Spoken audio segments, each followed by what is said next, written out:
All right, the NFC game.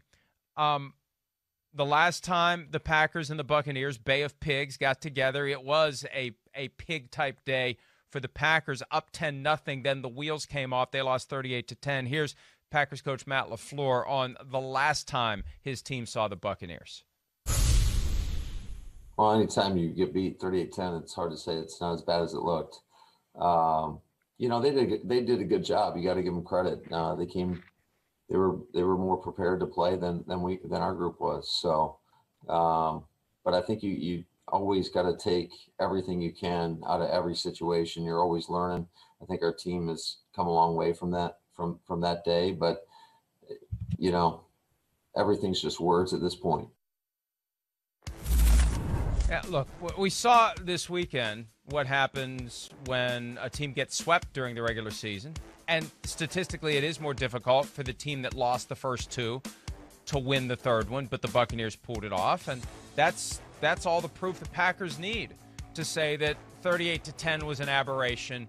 We start over 0-0. We're at home. It's cold. It's snowy. We have the advantage, and we can win this game. Right. Even though the Buccaneers won the last one, that one doesn't matter now. So I see no relevance at all from the last game to this game, Chris. None whatsoever. I'm with you. I don't think it's too relevant, at least. I don't look at it, and I'm going to watch back that game from week 6 here after the show at some point. But I don't expect to look at it and go, oh, man, this is definitive. This is the way these teams are. There's been so much change with both of these football teams. I think that's really the thing worth noting. And then even in that game, 38-10, okay, yeah, great.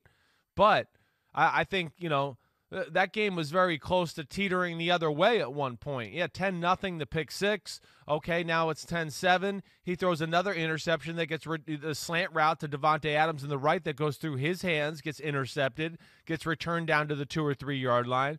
The next drive, he misses, 2 wide open throws. One was Mercedes Lewis going down the right seam, uncovered. Going to change the momentum of the football game, at least back into Green Bay's favor to get them going. They missed that opportunity, but this is a different Green Bay football team, but it's a different Tampa team too. Both of these teams have found their stride here as of late, and I think that's what's great, about this matchup. It's really both teams kind of peaking at the right time, and I don't know who's going to win this football game, but I don't think week 6 is, yes, a huge factor in this. It's about who's going to execute and play the best and the most physical, and that's the part I look at, Mike, the physicality of this game. The Bucs pushed around the Saints D-line. That does not happen. They wore them down as the game went on. We've asked those questions about the Packers all year long. They've kind of answered the bell with that kind of stuff. So I'm really pumped to see that go down on Sunday. When we flip it over to the other side, David Bakhtiari's been gone for the Packers. They seemingly haven't missed a beat. Vita Vea may be back for the Buccaneers as soon as this weekend, activated from injured reserve. Nobody thought he was going to play again this year. That beefs up the defense. And how about this stat that Matt Casey dug up? Aaron Rodgers was blitzed 185 times this year, and he was only sacked on those 185 blitzes 4 times. But 3 of them happened in the Bucs game. So the blitz was working that day. They got to Aaron Rodgers repeatedly. I don't know what happened. And again, this just, to me, we see rarely, but we've witnessed it multiple times over the last 2 years. The Packers take the show on the road, and something goes haywire for them. Right. Whether it's the Chargers last year, the 49ers twice last year, the Packers at the Bucs this year, there's just something, and they can never really pinpoint it. That's not a factor this time. They're not going anywhere. They're at home, and they have fans there. And those fans made a huge difference. I remember earlier this year, the Packers were having a hard time getting it going at home in an empty Lambeau Field. They're there now. So those factors, staying at home and having fans present, and the weather, those I'm starting to talk myself out of thinking the Bucs are going to win the game, frankly. I think maybe the Packers are going to be far better equipped to avoid the 38-10 outcome than I think many people realize. I would be shocked if we had that sort of game in either way. Or a loss at all. Loss at all. 38-10, 38-35, 13-10, whatever the final score. I think the Packers are going to be in much better shape to win this game than they were the last time they played. No, I mean, the home field advantage, the cold weather, all of that, that all favors Green Bay, no doubt. I mean, there are a different team, like you said.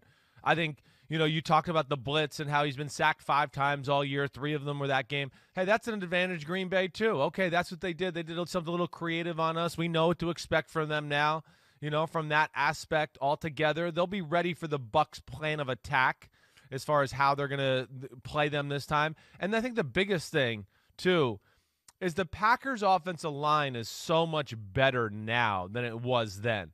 Even in that game, yeah, the blitz got there a few times, but they blitzed a few times just to create one-on-ones, and then guys just got beat on one-on-one pass protection. They're more of a force, as we've talked about over the last 4 or 5 weeks, in the run game. I don't think the Bucs will just be able to play pass defense all game. The first time around, I think they erred on that. This time, you got to be careful. It's become Green Bay. Oh, you got extra guys in the box. We don't care. We're still going to run it and get 5 or 6 yards. That's what's different about the football game altogether, and that's what I'm excited to see. Both offenses, I think, are functioning at a much higher level. I think the Packers' defense is functioning at a much higher level. The Bucs' defense is all over the place. Last week, it was awesome. There's other weeks, like the week before in the wild card game against Washington, where I go, well, damn, they look average. If you can't get to the quarterback, they can't cover anybody. So that's where it's going to be a fun one. Whatever switch was flipped in the second half of the game against the Saints on Sunday, they need to be able to mash that thing. And if they can do that, they'll be fine. That's what's so compelling to me about the Buccaneers. We can talk about Tom Brady and all the weapons, but that defense is going to be the difference, one way or the other, good or bad, win or lose. It's going to come down to that defense. Hi, I'm Mike Tirico, and thanks for watching. Make sure to hit subscribe for the latest news and highlights from NBC Sports.